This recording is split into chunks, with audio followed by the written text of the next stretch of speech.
He is just like me, like my husband, like my dad, like my uncles. He is a descendant of slaves. His great-great-grandmother was enslaved, just like my great-great-grandmother. So the short answer is he's just like all of us. From Christianity Today, you're listening to The Bulletin, a podcast about the people, events, and issues that are shaping our world. I'm Clarissa Mall, producer of The Bulletin. In this episode, Mike Cosper, Nicole Martin, and I talk with Sheila Wise Rowe about the 4th anniversary of George Floyd's death and America's uncomfortable relationship with race and justice. Next, Hadil Wise joins us to talk about the death of Iran's president this week in a helicopter crash and what it means for human rights in Iran and around the world. Then, I sit down to talk with Jessica Hooten-Wilson about the new Flannery O'Connor biopic, Wildcat. Finally, are you a little hesitant to pour milk in your cereal these days? If you've been reading the headlines about H5N1 bird flu, you might be. Never fear, though. Wildlife biologist and disease researcher Dr. Will Miller joins us to help separate fact from fiction and remind us of why the birds of the air should deeply matter to us, their fellow created beings.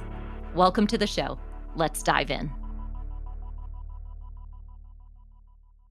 This Saturday marks 4 years since George Floyd died beneath the knee of Minneapolis police officer Derek Chauvin. That summer, Floyd's cry of "I can't breathe" became synonymous with cries for Black justice and greater racial equality. It's hard to believe when all of this happened, we were just a few months into the pandemic. Even 4 years later, it still feels like it's a complicated story to tell, and I'm really grateful for Sheila Wise Rowe and our own Nicole Martin, who are here to talk with us about it today.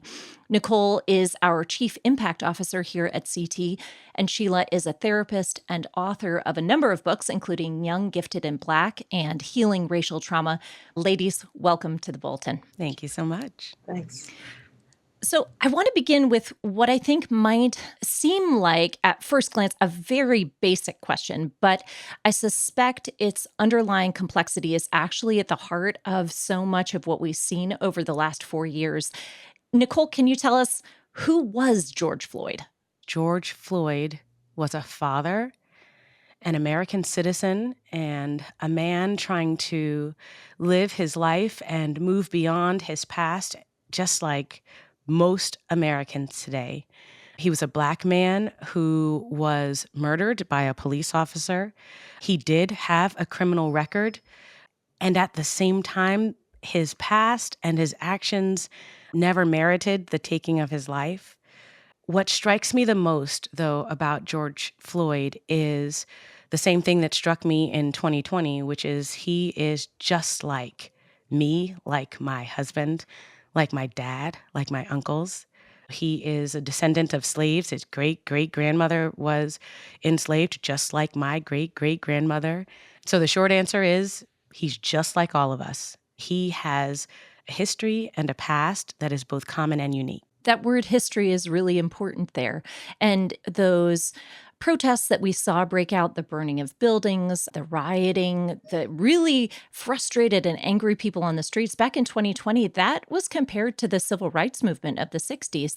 But Mike, looking back at history, is where we are today similar to where we were 4 years out from, say, Martin Luther King Jr.'s "I Have a Dream" speech? In some ways, yes, and in some very, very important ways, I think no. From the beginning of the abolition movement, through the civil rights movement, through today, there are kind of two streams that often emerge and make common cause, but are not necessarily entirely the same thing. When I think about George Floyd, and when you hear George Floyd mentioned in the news today, you hear his name mentioned in two ways. One way is very much the way Nicole just mentioned him. But the other way it gets mentioned is that saying George Floyd is a way of creating a shorthand for all that took place in the summer of 2020. He's a symbol because there was so much about what happened in the summer of 2020 and as a result of the summer of 2020 that right now is being reevaluated. There's a backlash against some of the reaction that took place in the summer of 2020. I think some of that evaluation is necessary and important, but I think the danger that we have is that we lose sight of the tragedy of that specific story in the midst of him becoming a symbol and becoming a conversation point in a larger political, social, cultural conversation. In this conversation, there's certain segment of America can look at what happened and think, well, this reaction is over the top. It doesn't really make sense. But the reality for Black folk, particularly living in the city, but elsewhere, even in the South, is that we have stories. We have stories of family members where they've experienced encounters with law enforcement. But you know what? I think the other piece that was not highlighted as much is that what it brought to the fore was this sense of, let's look at the totality of the history of African American history in this country and the trauma that was inflicted from the enslavement of Africans. But even beyond that, Jim Crow, even the civil rights movement beyond that we're looking at redlining, we're looking at systemic oppression. And so when Dr. King said that a riot is the voice of the unheard, that was certainly the case. And so the things that we saw, the eruptions, we saw Black people across the globe not just lamenting what happened to George Floyd, but then examining how racism is being played out in their own countries. So George Floyd's murder really opened conversation, opened protest around the world in a way that's very different than the civil rights movement. And yet, Mike, you mentioned that almost like a backtracking. It feels like in some ways public sentiment has begun to shift away from a sympathetic response to these demonstrative calls. Just earlier this month, a Virginia county voted to reinstate school names that had changed after George Floyd's death, returning them to their Confederate names, Stonewall Jackson and Robert E. Lee. What do you make of this? Would you say that racism is growing worse than it's ever been? Nellie Bowles just published her new book, and she was a New York Times reporter who covered a lot of this stuff. What becomes pretty evident, I would say, in the book is that there's a number of places where, I think certainly Minneapolis is a case, and there's other cities where, I live in Louisville, Kentucky. There were riots in Louisville around this same time because of the shooting of Breonna Taylor. And the motivations and the anger and the rage were very much tied to the Black community and questions of justice. But what becomes clear in the book, and when you start to look at the history, there's an interesting thing where you have this emergence that happens every few years. You can go back to the G8 summit around 2000, the Iraq War protests, the Occupy Wall Street movement, where because of various historic events, what emerges is kind of a progressive, violent response, like a sort of revolutionary violent response that pops up in these different places. What's hard about 2020 to me, yes, definitely some of it was motivated by the urgency of these ongoing questions of racial justice. But there was also a lot that happened that was trying to co-opt the righteous rage about those things for other causes and bringing in other language and bringing in other ideas that have created the backlash. I think if there wasn't weird overreach in some of these communities where we're not just talking about racial justice anymore, but we're talking about abolishing the police, or we're not just talking about getting Stonewall Jackson's name off of schools. We also want to get rid of the name of Abraham Lincoln and George Washington. When you start to see the overreach around these kinds of things, when the movement starts to get co-opted by other identity agendas, other political agendas, other stuff, the tragedy is it sets up for this kind of ridiculous backlash where people say, well, let's bring back the Confederate generals. Let's swing all the way back in the other direction. What I think is very clear is we are not a healthy country that can have a healthy dialogue around these things because we're so polarized. And to me, the renaming of the schools is a perfect example of it. That's a power flex. It's meant to wound. It's meant to communicate exactly what the reestablishment of the KKK and the revival of Confederate symbolism in the 1960s were meant to do. They were meant to intimidate. So yeah, I think we have seen some healthy progress in conversation, but I think it's been far outweighed by a kind of polarizing toxicity. To me, the people who I believe are suffering the most as a result of this are the people who have the least voices, the poor, the African-American community, marginalized people. How would you respond to that, Nicole? Sometimes it's hard for me as a person of color to hear the systematic talk that tends to be devoid of individual impact. That has always been a challenge for me because I have to suspend one part of myself to hear and respond to another part. I have to suspend the part of me that weeps and grieves and is angry and is mad so that I can have the conversation. So as I was listening to Mike, he is right. And I think you're spot on about the co-opting of the movement. I struggle with, how do we validate the parts of the outrage that are authentic Mhm. while not validating the violent extremes? I mean, I would never participate in or tell any of my friends to participate in rioting and burning things down or defunding the police. At the same time, I completely understand where that's coming from. It is a collective generational exhaustion. And Sheila, I know that you can speak to this, but I wrestle with how to live in that duality. And perfect example, 2016, I was living in Charlotte and Keith Scott was killed by a Black officer, and my white friends just were outraged. And I remember that night, I got a phone call around 8 p.m. from a white friend of mine that was like, please come out with me. We're going to protest. And my gut reaction was, no, I can't. I'm exhausted. I'm grieving. So there's always this tension on how do you respond in a way that names this current of grief that precedes and also lingers in the midst of the conversation and also is something we carry after the conversation, while also thinking objectively about what's really at stake. Sheila, you spend a lot of time in your work with younger people, talking about racial trauma, generational trauma.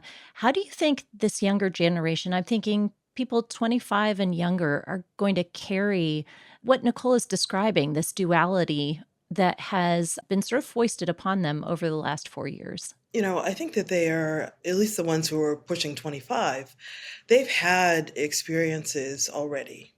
And so they have a sense of all that Nicole has mentioned and that struggle.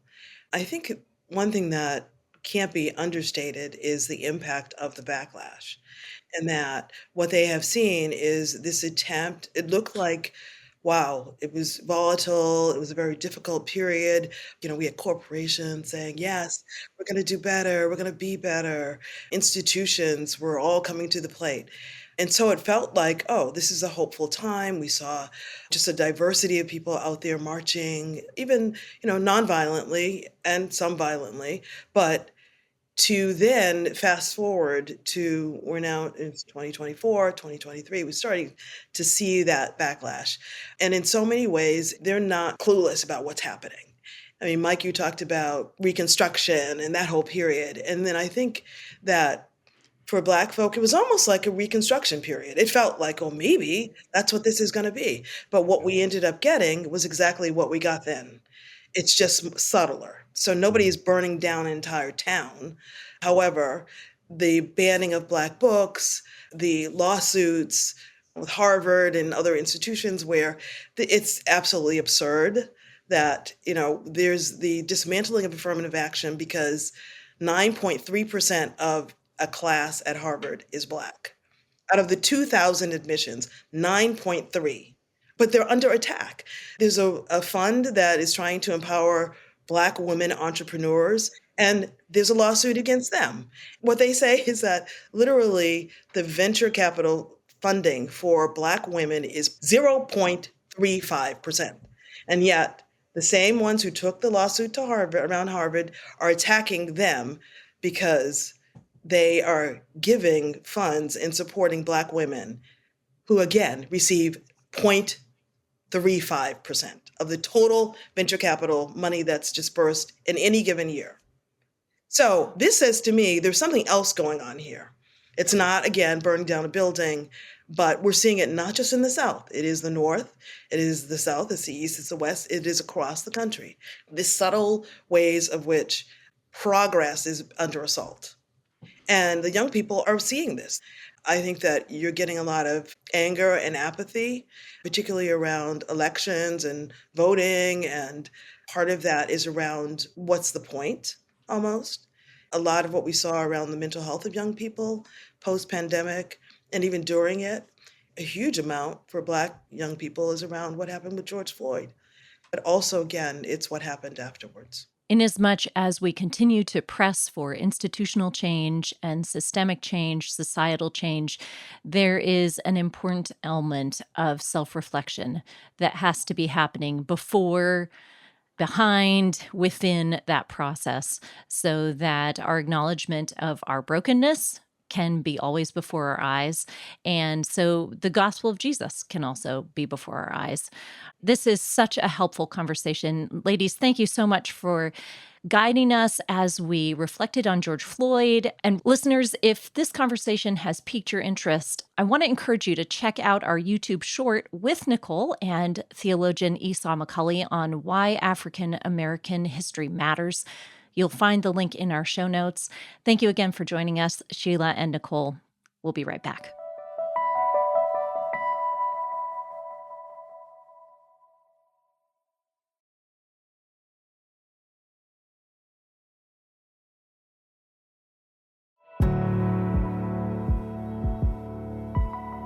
Mike, before we head to our next segment, you have something new up on YouTube. Would you tell us about it? Yeah, unfortunately, a couple of weeks ago, Steve Albini passed away. And Steve Albini is a legendary record producer, produced some of the great records of the 1990s and beyond, really. People will probably know him best for producing Nirvana's second record, In Utero, and really defining a specific kind of sound around indie rock, hard rock, out of his studio in Chicago. And so I invited Steve Taylor to join me for a quick conversation about Albini, about his legacy. They worked together on several projects, and so he has some great Steve Albini stories. Really helps, I think, to describe what Albini was like, what his legacy was like, some of the Christian artists that he actually worked with over the years. I think it'll be a fun sort of invitation into listening to his work and remembering that legacy. Listeners, make sure you head over to our YouTube channel, Christianity Today magazine, to check it out.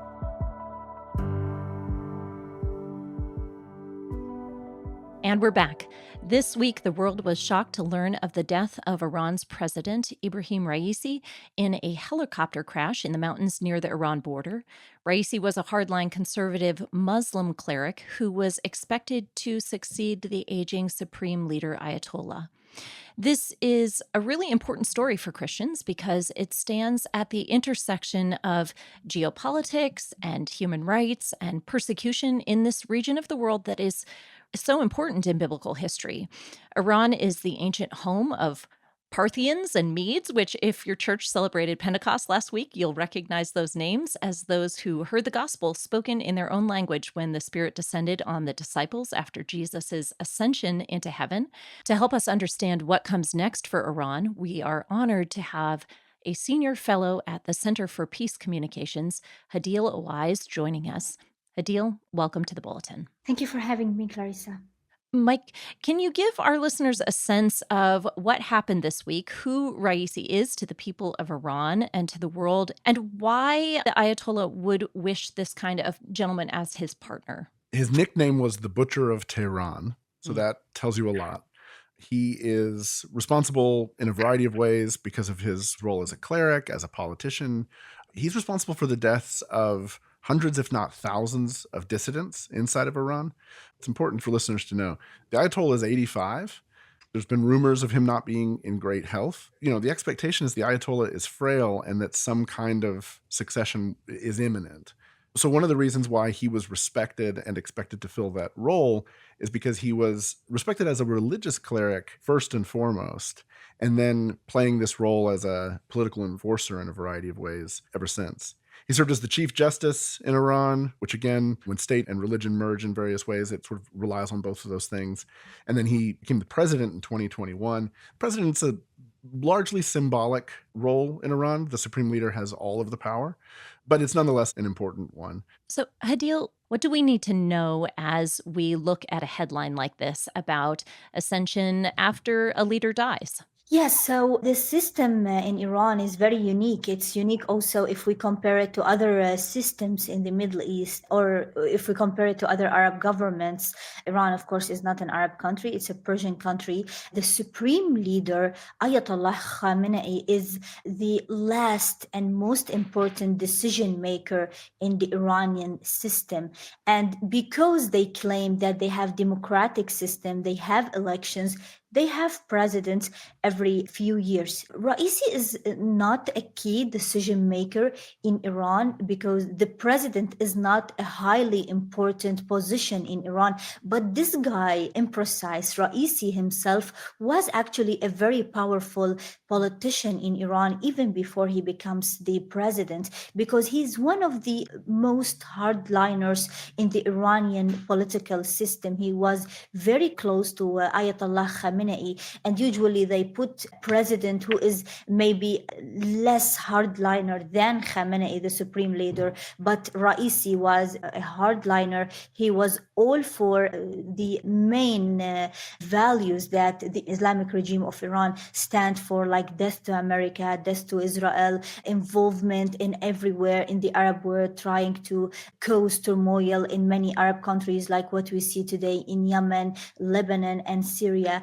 And so Iran actually lost a very important key leader who played a big role in trying to draw this Iranian strategy when it comes to opposing the West and being involved in other conflicts in the region. Mike, can you tell us a little bit about Raisi's relationship with the female population in Iran? He was a very difficult figure for a lot of women, and I'm curious how women have responded to his death. It's not hard to go on social media and you see women doing TikTok dances and celebrating the death of this man because he was a terror. He was a source of terror inside the country. In what particular ways? An important recent example would have been September of 2022. There was an outbreak of protests around enforcement of laws requiring women to wear a hijab, which is a traditional head covering. And there's essentially like morality police that enforce this. A young woman who was seen not wearing enough of a hijab, not covering adequately, was arrested. She was beaten and was ultimately killed as a result of it. And it broke out in a series of protests around the country. The response, which many people traced to Raisi, was utter brutality. Brutality for the women and girls who protested it. So, Adil, I imagine you could probably expand on that as well. Yes, actually, I'll add something to what you mentioned, Mike. I saw videos just from Iranian streets, for people actually celebrating the death of Raisi.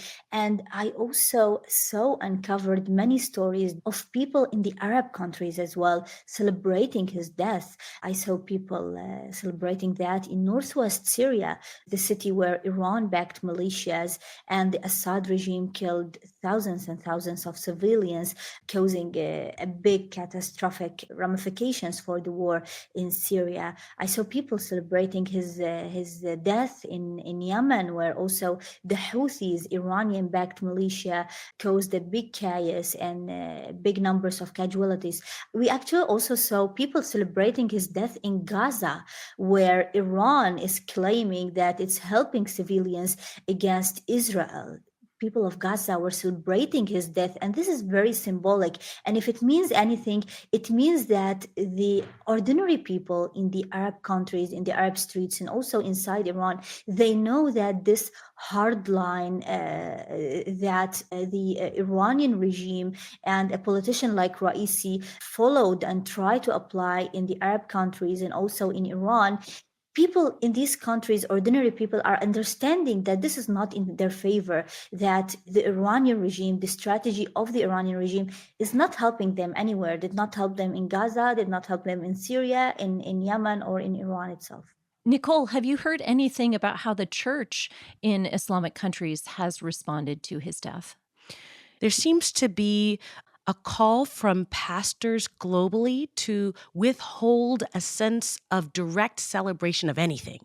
In this case, though, it does seem to be a sense of this is a point of celebration. I get a little nervous, though, when I see the application of God's favor and blessing or God's intended plan when it comes to things like this, because one of the greatest risks that we see here is the potential for people who are not celebrating this death to blame it on Israel or the U.S. or someone else. So the moment we start to see, particularly in the U.S., a celebration, we did it, then it does leave a certain susceptibility to blame. Now, some might argue that we're going to be blamed whether we did or did. I mean, obviously, no one caused this. This was a weather-related crash. But it's hard to discern how the church will react to things like this without also thinking about how does the church see God's plan in getting rid of the perceived enemy and saving those who are the redeemed, the remnant. You can't deny that this hardline position is wrong, but can you assume, well, this was God's hand, and therefore, as I've heard in past conversations, since God did this to Raisi, maybe God will do this to our political enemies. It's a very important conversation for churches to have, but it's important to have it within the context of biblical framework of right and wrong and a biblical framework of God's sovereignty. That both we can say we are grateful that this position is being celebrated as a wrong position, but we're also mindful that the rain falls on the just and the unjust. And we have to be mindful of what that means, of the implications. It's not an easy statement. Hadil, do you think that Raisi's death is going to have a significant influence on what we see happening still in Israel and Gaza? If we go back a little bit to when Qasem Soleimani, an Iranian senior leader who worked on the ground in the Middle East when he was killed by the Trump administration, we remember that his killing caused a shock, caused a setback for some time for Iran and its militias in the Middle East. And I'm thinking, would it be the same this time? And I'm not sure. I think Iran has been very careful of not connecting itself directly to the attacks of October 7th, although they supported Hamas over the year. They are the one who trained Hamas to build its military infrastructure with the least means that Hamas used to have. So I think Iran has a big role in all the misery we saw in October 7th and the misery that the people of Gaza have suffered from during the last few months.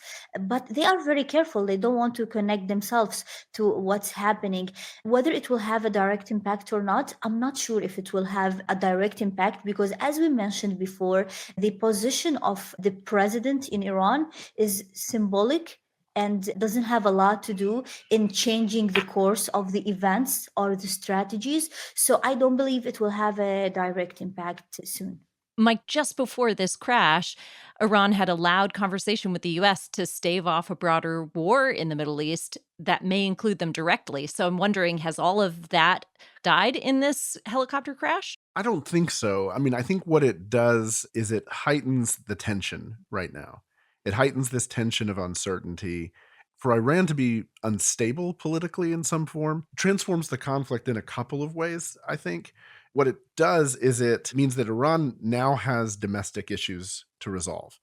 And so the potential of some kind of popular protest, revolt, pushback, I mean, the vast majority of Iranians do not like the regime. There is always a positioning by the regime to kind of keep protests down, to keep dissent down, and all the rest of it. A moment like this may be seen by some inside Iran as an opportunity to try to push against that. Who knows? There's lots of villains inside the Iranian regime as well. So, in all likelihood, there's another villain ready and lined up to take this guy's place, both as the president or as the potential successor to the Ayatollah himself. How that changes nuclear questions, proliferation, all the rest of it, I don't know. I mean, I think the imperative for the world as we watch this is that we're just a few weeks away from Iran having fired 300 missiles, drones, and other ballistics at Israel.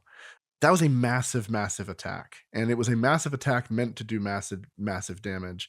And it took an incredible amount of coordination and technology and weaponry for that not to result in a whole lot of bloodshed in Israel.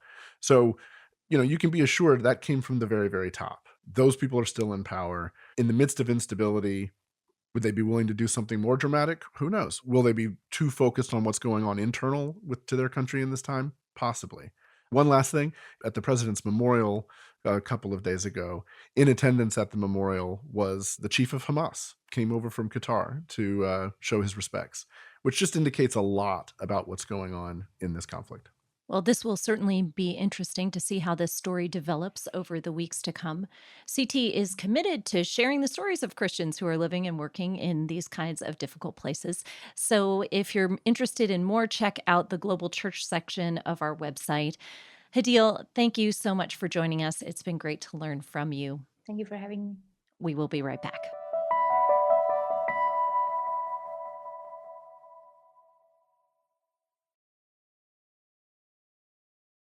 There's been a lot of anticipation around Ethan Hawke's new biopic, Wildcat, that released this month. Wildcat tells the story of Southern Gothic writer Flannery O'Connor and her struggle to produce her first novel. The movie has received critical acclaim since its release. In part, perhaps I think it's taking a subject that might at first seem manageable, but is surprisingly big and complex. To help us better understand the movie and O'Connor and her continuing influence, I've asked Jessica Hooten-Wilson to join us today. Jessica is the Fletcher Jones Endowed Chair of Great Books at Pepperdine University. Jessica, thanks for joining us on the Bulletin. Yes, thanks for the invitation. For those of us who slept through our lit courses or never took one that had her on the syllabus, who was Flannery O'Connor and why were we supposed to read her in the first place? One of my teachers, Ralph Wood, says that Flannery O'Connor is the only Christian writer in the American canon, which is kind of a crazy claim to make. But when you really think about it and you look at F. Scott Fitzgerald or Hemingway, you just don't have the primacy of the Christian faith the way that you do in Flannery O'Connor. She's one of those literary geniuses, and yet she was a devout Christian. You know, her face is now on a stamp. She has her place among American letters, and all the time she is saying her prayers every morning. She's writing about who God is. She says the incarnation is central to her work and that it's hard to understand her if you're not a Christian. Those are some pretty profound claims to make about her. But over the past few years, she's kind of been disappearing from college courses. Why have things shifted? It's a strange phenomenon in which students seem to have misplaced her in their imagination. And a lot of times the racism that she was fighting in the 1960s, now in the 21st century, it kind of looks passé. It doesn't look like she's fighting racism. It looks like she's part of the system. And they don't recognize how much she pushed things forward to where they are now. And a lot of her work is using language that sounds very vulgar. She's using the N-word. She's using it in the same way I think that Twain would have used it, where he is trying to get rid of it. He's trying to show that people who use that kind of language are ignorant. Flannery's doing the same mode with her use of those words. But for those of us who are in the 21st century and are not used to hearing that language, it just sounds like, wow, you're just part of the problem. You're not part of the solution. And so I think we have to kind of recaptivate this idea that Flannery is actually one of the shoulders of giants that we should be standing on when it comes to how to move forward and how to love our neighbor and how to see past some of the racial divides and racial tension that still exists now. Was she a Southern woman of her time, or could she be a 21st century woman? I think she's a Southern woman of her time, but at the same time, I would recognize the ways that she was pushing against her time. One of the things that I find valuable in her work is that she was able to go out of the South. She went and was educated at Iowa. She went and became a writer in New York and in Connecticut. So she had these experiences that allowed her to see her Southern world from outside of it. But then she returned and she stayed home because of the lupus, of course, that kept her sick and kept her in place in Milledgeville, Georgia. But she was able to take the perspectives of the outsider into the insider world. So she's both one of the 1960s South, and yet she's recognizing how the 1960s South, in order to pursue really what she finds to be central, which is God's vision for humanity and for, our kingdom and our belongingness. And she was able to push against the ways that the South didn't look like that. And so that insider-outsider perspective, I think, is really helpful, probably a better distinction than, can we call her 21st century woman? No, I think that would be pushing it too far. I don't think she's there, but I do think she helps us get to hopefully where we are and hopefully a vision of where we can take it even beyond where we are now. What was the response to her writing at the time? Did people sense that they were being pushed? Oh, absolutely. A lot of her relatives especially were very horrified at the ways that she depicted the Southern genteel class, and they did not appreciate her work. So many of those who were friends and family members said, I did not like your story. I did not like your novel. And even those where I think the conversation is best looked at is to see how the literary critics who were African American or the literary novelists who were African American, the way they viewed her work was much stronger and a better perspective, I think, than a lot of the white Southerners reading her work, because they were able to see, wow, Alice Walker says she does not put up with this scent of magnolia hanging on every white person. She doesn't have kind of that gone with the wind spirit. Instead, she really dignifies African Americans in her work. And she's actually looking for ways to upturn the Southern devaluations that are caused by class and race and gender in her work. Yeah, it feels like a particularly Christian difficulty and maybe a particularly 21st century American difficulty that we have this tension where we are trying to weigh, who do we honor? What role does sinfulness or human nature play in determining who we honor? Like, we need our heroes to be perfect or they are disqualified altogether. I think that's a really good way of putting it. We do need our heroes. We need our models. And when we look at scripture and what it teaches us about heroes and models, it's always showing us these flawed human beings in which God is able to work through them and do amazing things. And so Flannery, I think we can take in the same way. She had her own sinfulness, she had her own imperfections, she had her own cultural blindnesses, and yet she was allowing the Lord to work through her. You can see that in her letters, in her prayers that we have, in her writing itself, the art, and therefore she's able to be a guide for us. We can kind of model the best of her because we know that's where grace was at work, and we can leave the rest to the side. Let's talk a little bit about her prayer because I absolutely loved her prayer journal. It was published in 2015, and she wrote it during this period where she was up in Iowa at the Writers' Workshop. Can you give us a little tour of the landscape of her spiritual life as a Catholic, of her time, and then more broadly, just as a Christian? I think something to remember about Flannery, because as a Catholic, she was actually marginalized in her Southern Georgia culture. In the state charter, when they founded Georgia, it was against the law to be Catholic. It's the only religion it was against the law to be. And that's kind of a persecuted faith. So she's coming into Christianity not in a way in which it has cultural capital or it's going to gain her anything to be a Christian. Instead, she has a faith that has to matter to her. It has to be life or death because she could be persecuted for her faith in the society that she was in.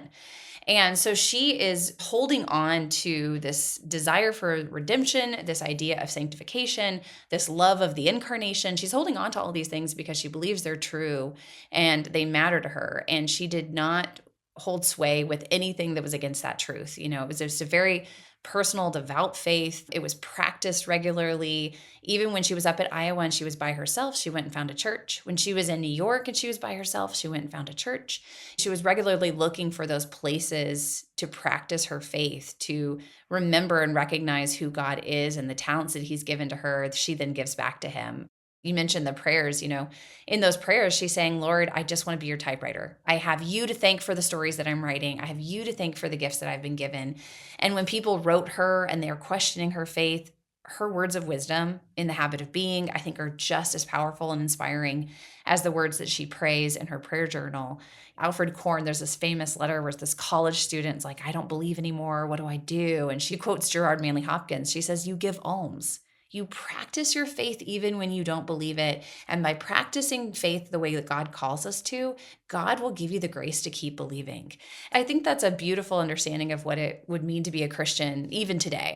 In that sense, she's not just 21st century woman, she's a timeless model of faith. There's this sense of urgency for her. And I wonder if that is in part because of her family life. Her dad died when she was 16, so she is a girl who grew up with a deep sense of loss. Do you think that loss was particularly instrumental in shaping her faith? I do. She realizes that life is short. She realizes that we can't hold on to the things here. It's kind of like Augustine in Confessions. He loses a friend, and when he loses a friend, he realizes you can't hold on to certain things here, that everything has to be given up to God. And so I think we see that same kind of faith in Flannery and her prayer journal, way before she gets diagnosed herself with lupus, but the lupus that her dad died from. She says, Lord, give me the grace to accept the suffering.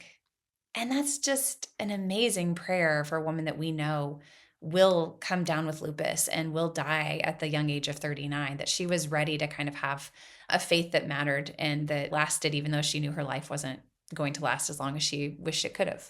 And then when she's in the thick of it, where does she find God in that place of deep suffering? I don't want to give away too much about the Wildcat film, but I feel like this is where the Wildcat film is very helpful of getting to see the embodied nature of her suffering, because Flannery herself doesn't let us in on it. When interviewers asked about her lupus, she's like, it doesn't affect me because I write with my hands and not my feet. Like I'm typing using my head. I'm using my imagination. I'm not going to be inhibited by my lupus. And yet at the same time, when you see in the film her injecting herself with these cortisol shots and having to walk these crutches up and down stairs before they move into Andalusia, some of those experiences are so visceral, and you realize, wow, I missed what she was going through because she just doesn't show us. She was just so centered on her work and her art. And even when she went to Lourdes, the healing pools, she went on a pilgrimage that was paid for by her aunt to go heal her body. And she prayed the whole time for her novel instead of her bones. That's the kind of faith that she had, that she just cared more about her art. And she was not going to let the lupus hold her back from doing what she knew she was called to do. There's this scene in the movie where she's sick and she's really, it seems, struggling with her faith. And a priest, I believe it's Liam Neeson, comes to visit her. And she says, I long for grace. I see it. I know it's there, but I can't touch it. And that's an interesting statement to receive as an evangelical. How do you think evangelicals will connect with her, both in her writing and in the film? And where do you think there will be some differences in how we engage with her faith and her work? I actually loved this because I thought it should be something that evangelicals identify as also true. I mean, it's one of the gifts of the faith is that we get to have the Eucharist. We get to have one another, the embodied community, that we become the body of Christ together. And I think that what she's wrestling in that room alone is not getting to have that kind of same touching of grace, getting to interact with it on a daily basis. And evangelicals should see, like, this is actually what we're doing as a group of Christians, is that we're recognizing we're bringing faith into an embodied place. That's what our churches are doing. And that's what, when we're singing, we're echoing the music of the spheres, we're echoing the music of God's grace, we're giving praise with our whole lives and our whole being. So I think there's actually a lot of what she says there that the evangelical community be like, yes, exactly. And that's why the church matters. And that's why we need the church. And this wrestling you're going through, I think, could be answered in a church community. Yeah, she has so much to teach us about race and wrestling with our own inner nature, about finding community and belonging in a place, about facing suffering. Thank you so much for this conversation, Jessica. It's been great to talk about Flannery O'Connor and why she matters, whether or not she's on the syllabus. So thanks for joining us. Thanks, Clarissa. We'll be right back.